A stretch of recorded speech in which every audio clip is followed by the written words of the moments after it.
Hi all, welcome to RAAONLINE. Today we are going to deal with one important organ which might be affected in sepsis. That is nothing but myocardial dysfunction.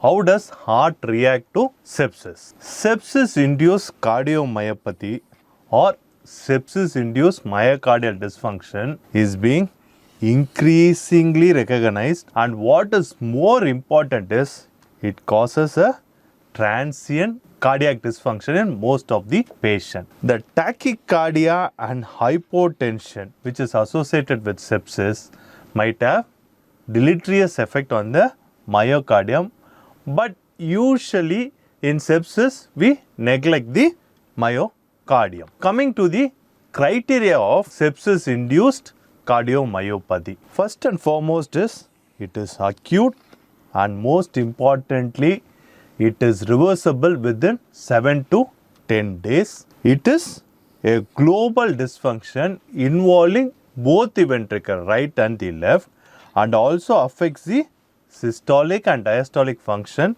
with reduced contractility. There is going to be left ventricular dilatation. The heart may not respond to fluid resuscitation and catecholamine. There is going to be diminished response to fluid resuscitation and your catecholamines. And most important thing is the absence of acute coronary syndrome as an etiology to the myocardial dysfunction. These are the 6 criteria for sepsis-induced cardiomyopathy. Now coming to the risk factors. Who are the patients who are prone for myocardial dysfunction, particularly in sepsis? An elderly patient with diabetes mellitus whose sugar control is really poor, pre-existing heart failure, elevated pro-basal natriuretic peptide, the patient who are obese, immunosuppressed patient, and severe form of sepsis. In other words, it is septic shock. These patients are really prone for sepsis-induced myocardial dysfunction. Coming to the pathophysiology, at the cellular level, you might have cytokine release, myocardial depressant substance release, prostanoids, endothelium upregulation, and activation of coagulation system. In coronary artery disease, there might be regional ischemia and sepsis. All affects the myocardium in sepsis. Apart from that, this cellular reaction further can cause an addition and infiltration of monocytes, impaired oxygen utilization, endothelium activation, impaired coronary microcirculation, monocyte activation, and nitric oxide concentration increase. All this lead to myocardial dysfunction at the cellular level. To summarize, the sepsis leads to inflammatory mediator release, your nitric oxide increase release, and reactive oxygen species, and this causes mitochondrial dysfunction, downregulation of beta adrenergic receptors, and disturbed calcium trafficking, which is going to cause your myocardial dysfunction. This downregulation of beta receptor and depression of post receptor signaling is caused by cytokine and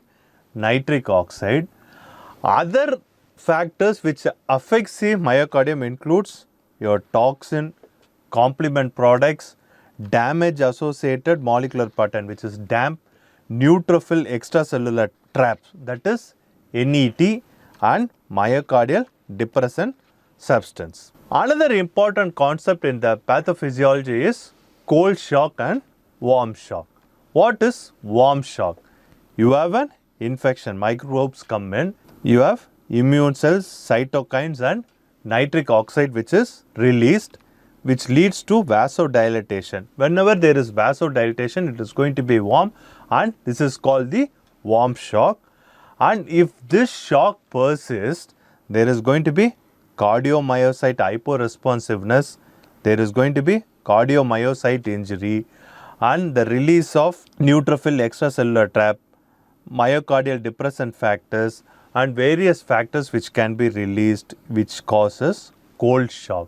So from warm shock you move to cold shock, and this cold shock can produce multi-organ failure. Coming to the various phases of myocardial dysfunction and sepsis, you have various stages. This is the normal one. As sepsis sets in, early phase is there, and with your fluid loading, it might move into the resolution phase, or sometime it goes into the late phase. Normally, an heart pumps and it supplies the blood to the peripheral circulation and it meets the oxygen demand in the peripheral tissues. This is our normal circulation happen. But in sepsis, what is going to happen?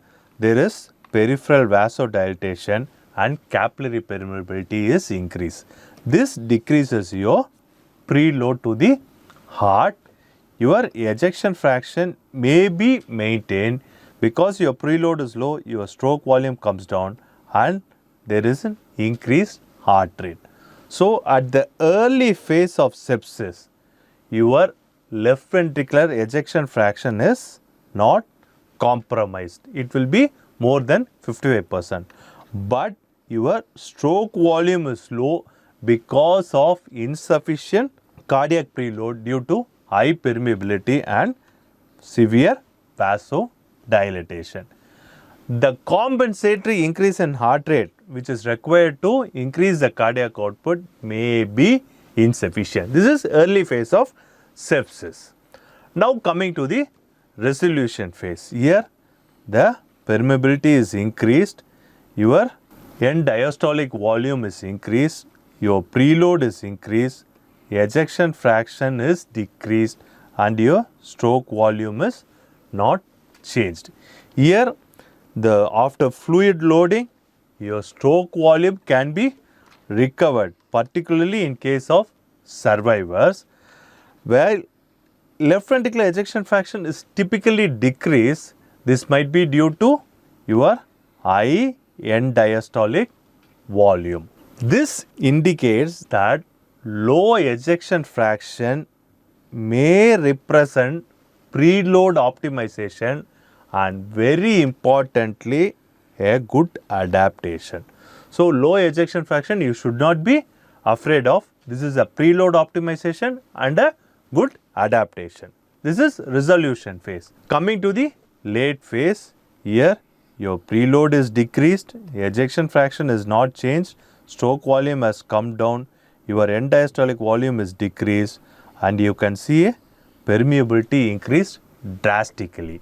Here there is lower left ventricular end diastolic volume suggesting persistent vascular hyperpermeability and decreased preload. The LV ejection fraction can be retained due to low left ventricular end diastolic volume, or it might be due to your harmful adrenergic overstimulation. And another important statement which is made in late phases, the non-survivors are given more fluid than survivors. You have to understand this statement. Now coming to the clinical features, what will happen if myocardial dysfunction happens in sepsis?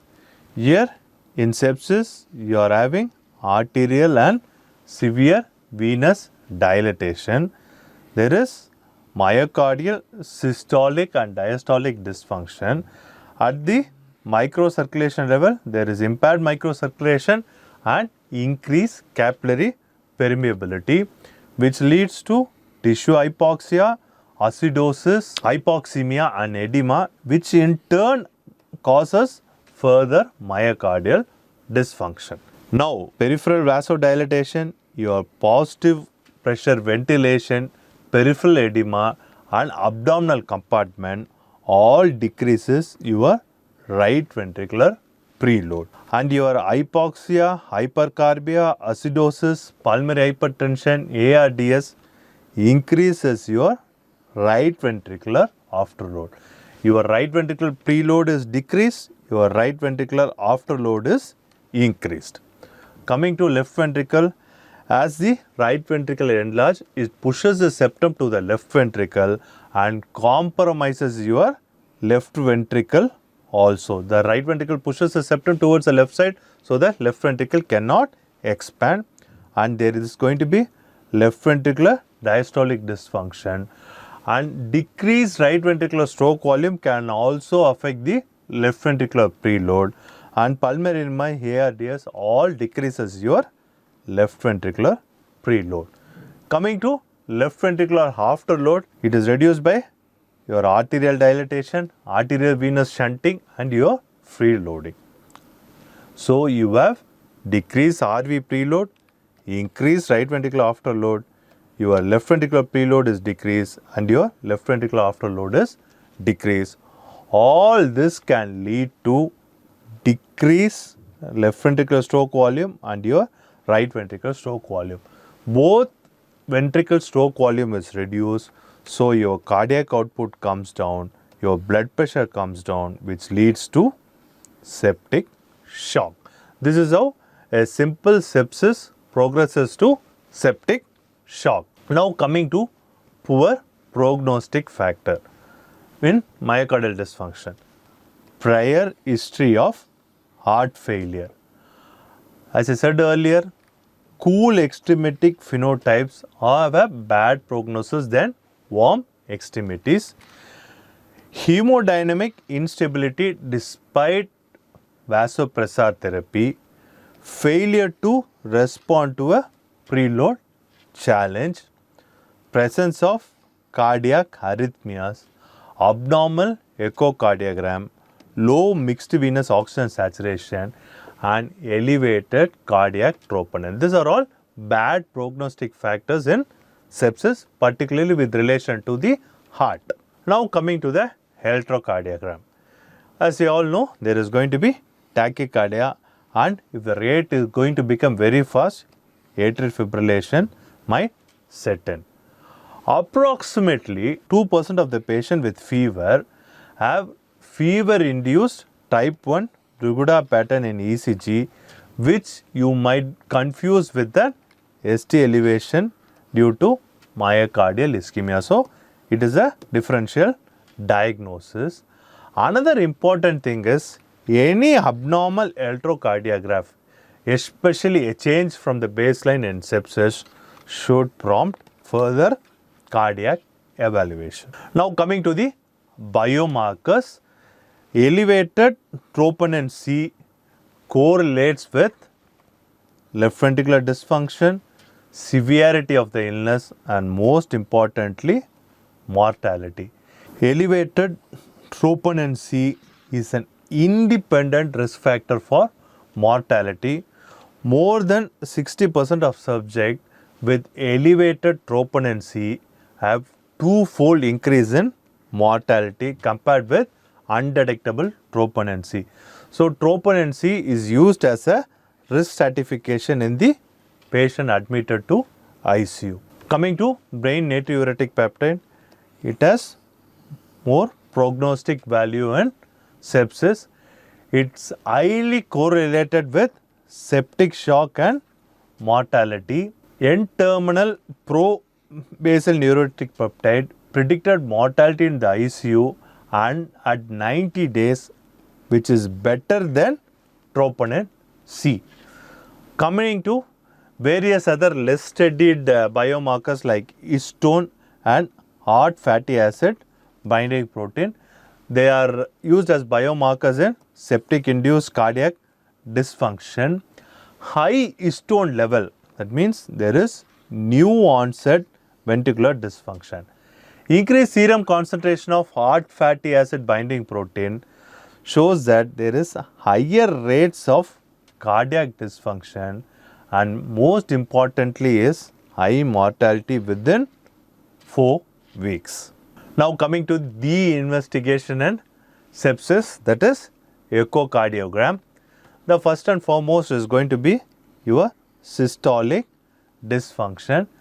There can be reduced LV contractility and your end systolic volume can be increased, and your ejection fraction may be normal due to decreased afterload. LV dilatation may occur. Your ejection fraction may be low or normal. Your cardiac output will be decreased.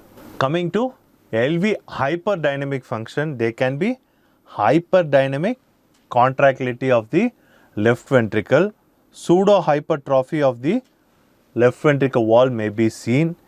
If normal preload, your cardiac output might go up. It indicates hypovolemia and there will be reduced end systolic volume. The ejection fraction due to hyperdynamicity may be increased. And coming to dynamic LV outflow obstruction, here the anterior leaflet of the mitral valve comes and in contact with the interventricular septum. So, your LV outflow may be affected and your cardiac output can be severely compromised, but your ejection fraction will be high due to hyperdynamicity. A major problem with the left ventricular ejection fraction is that a reduced afterload may pseudo-normalize the depressed ejection fraction. Your afterload comes down, although the ejection fraction is low, because of decreased afterload, it might look like a normal functioning left ventricle. This leads to underdiagnosis of sepsis-induced cardiomyopathy when you look only at the left ventricle ejection fraction. Always remember this statement. Patient with profound shock with normal ejection fraction is far more dangerous with less shock and a low ejection fraction. Therefore, whenever you talk about left ventricular ejection fraction in septic patient, you should always look at the amount of inotropic and vasopressor support and the clinical picture in which the patient present, whether septic shock or patient is hypotensive. Other clinical pictures you should always look before commenting on the left ventricular ejection fraction. Coming to diastolic function, there can be impaired relaxation of the ventricle leading to decreased cardiac output. Your left ventricular end diastolic volume is reduced. Your ejection fraction is also reduced. Coming to the right ventricle, there can be reduced contractility of the right ventricle and your right ventricular end systolic volume might be increased. And as I said earlier, this pushes the interventricular septum towards the left side and compromise the left ventricular cardiac output also. And right ventricular dysfunction may occur concomitantly with systolic and diastolic dysfunction of the left ventricle. Your ejection fraction may be increased or decreased. The cardiac output definitely is reduced. Coming to stroke volume, the stroke volume is measured by spectral Doppler. Here the stroke volume is used to assess the fluid responsiveness. It might be a prognostic factor, and what is more important is it is easy to obtain. But what is the weakness? It lacks specificity and sensitivity, and your alteration in preload, afterload and contractility will cause variation which can make consistent interpretation difficult. Coming to left ventricular strain, here you measure the global longitudinal strain by speckle tracking. It is highly prognostic and very sensitive assessment of right ventricle, left ventricle and the left ventricle diastolic dysfunction. There is less chance of inter-observer variation and not dependent on physiological loading parameter. But weakness is it requires special software and high image quality. And another important disadvantage is there is lack of consensus on cutoff value. So summarize the ventricular function. Left ventricular ejection fraction is a poor diagnostic tool in sepsis-induced cardiomyopathy. The strain of the myocardium was found to be a significant predictor of higher mortality. Don't forget RV dysfunction. Isolated RV dysfunction is more dangerous in sepsis-induced myocardial dysfunction. Now coming to the management. Here two things is very important. First, you have to take care of the sepsis with antibiotics and debridement. And if clinical features of hypotension and other things sets in, there is myocardial depression, you have to go with the early goal-directed therapy and use the sepsis bundle. Prompt and adequate antibiotic therapy accompanied by surgical removal of the infective focus if indicated and feasible is important to decrease the pathogen associated myocardial pathway arising from invasive microorganism. Early goal directed therapy here, fluid resuscitation, your vasopressor and inotropic therapy, red blood transfusion is very important to re-establish your organ perfusion pressure, which helps to maintain the blood flow to the tissue and reduces the damage. Sepsis bundle is a selected set of elements of care distilled from Surviving Sepsis Campaign guidelines. Now coming to vasopressor, it acts by vasoconstriction of alpha-adrenergic or vasopressin or dopamine receptor stimulation. Some of the vasopressor also causes beta stimulation. Here the advantages, most of the physicians are well familiarized with the normally available vasopressins like norepinephrine, phenylephrine and vasopressin. It is well studied in septic shock and proven method. Alpha-adrenergic, dopamine and vasopressin activity will help to improve the decrease afterload. It might increase the afterload. In sepsis, there is going to be decrease afterload. By giving this drug, you will improve by increasing the afterload. And also, beta-adrenergic and dopamine activity will help in improving the contractility. Now, coming to the disadvantage, increase afterload too much may unmask the cardiac dysfunction. This can happen with pure vasoconstrictive drugs like phenylephrine and vasopressin. The beta-adrenergic and dopamine activity could increase the myocardial demand, leading to worsening cardiomyopathy and arrhythmias. Now coming to fluid, here by giving fluid, you increase the preload, you increase the stroke volume based on Frank-Starling relationship. Advantages, increasing stroke volume, it is increasing your cardiac output. The disadvantages, it will shift the Frank-Starling curve and over-aggressive fluid management can lead to worsening organ failure. Coming to Dobutamine, it is a beta-adrenergic selective agent.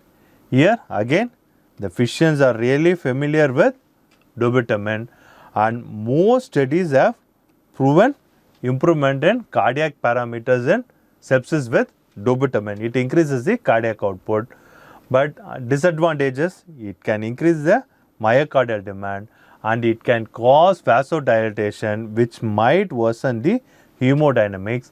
The increased heart rate which occurs with Dobutamine make the patient risk for more arrhythmias and sometimes it may not improve the outcome. Coming to Milrinone, here it is a phosphodiesterase inhibitor and increases the CAMP. Advantages, it increases the contractility without adrenergic activity, but its usage in sepsis-induced cardiomyopathy is not much. Disadvantages, it causes severe vasodilatation and it might aggravate the vasodilatation already which is there in sepsis, and it is limited by renal dysfunction and there is risk of arrhythmia. Coming to Levosimendan, which is a calcium sensitizer and a potassium channel activator. Here it helps with calcium signaling to increase the contractility, and what is very important is it helps in a adrenergic independent matter, so your oxygen demand is very low. The disadvantages, it is going to aggravate the vasodilatation and there is mixed information about mortality with the largest trial suggesting it might increase the mortality in sepsis-induced cardiomyopathy. Coming to beta blocker, here beta blocker definitely helps in sepsis. It reduces heart rate, arrhythmias and attenuates your cardiac dysfunction.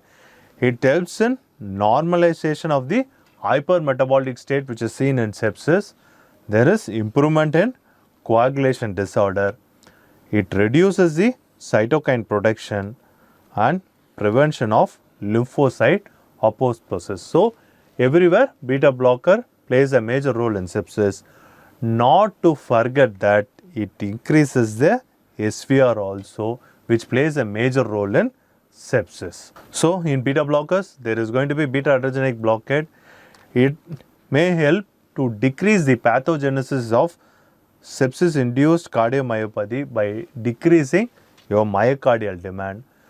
Disadvantages is it is going to cause a negative inotropic effect, and most of the trial they exclude cardiac dysfunction, so that beta blocker effect cannot be seen in this trials. Coming to Ivabradine, here it selectively inhibits the pacemaker current in the sinoatrial node in a dose dependent manner. The advantage is it lowers the myocardial demand without negative inotropic effect which is seen with beta blockers. And the disadvantages, there is a worsened mortality, but enough data is not there and it is not specifically studied with sepsis induced cardiomyopathy.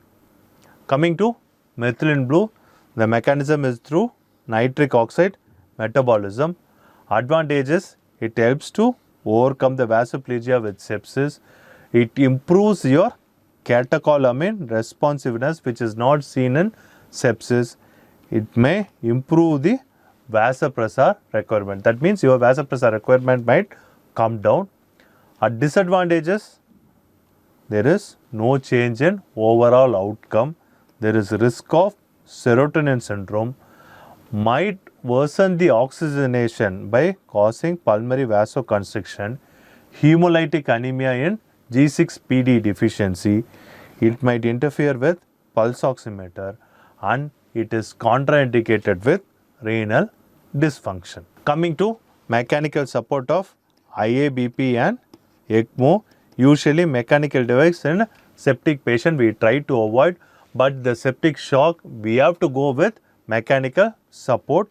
It helps in assistance of cardiac output. Advantages, it provides aggressive supportive care until patient overcomes the reversibility. And the disadvantages, it is really invasive with high risk of complication and you should choose the right device. Coming to emerging therapies of myocardial dysfunction in sepsis, various pharmacological agents, statins, your dexmedetomidine, steroids, hydrocortisone, alpha-2 blockers.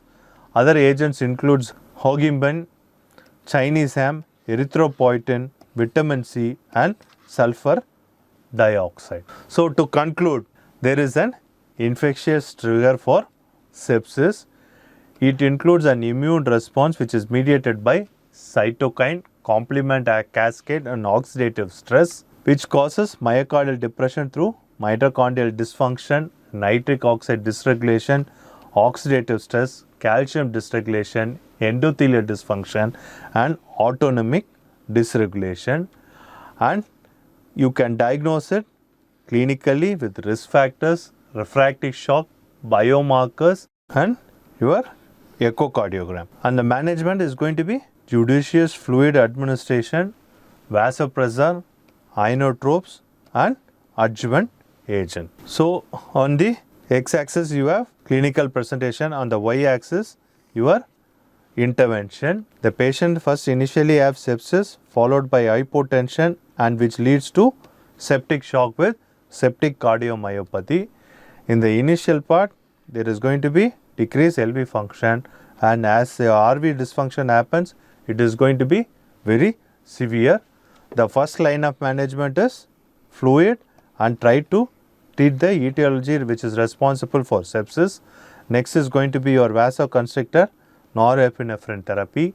Then comes the inotropic dobutamine and beta blocker to reduce your heart rate.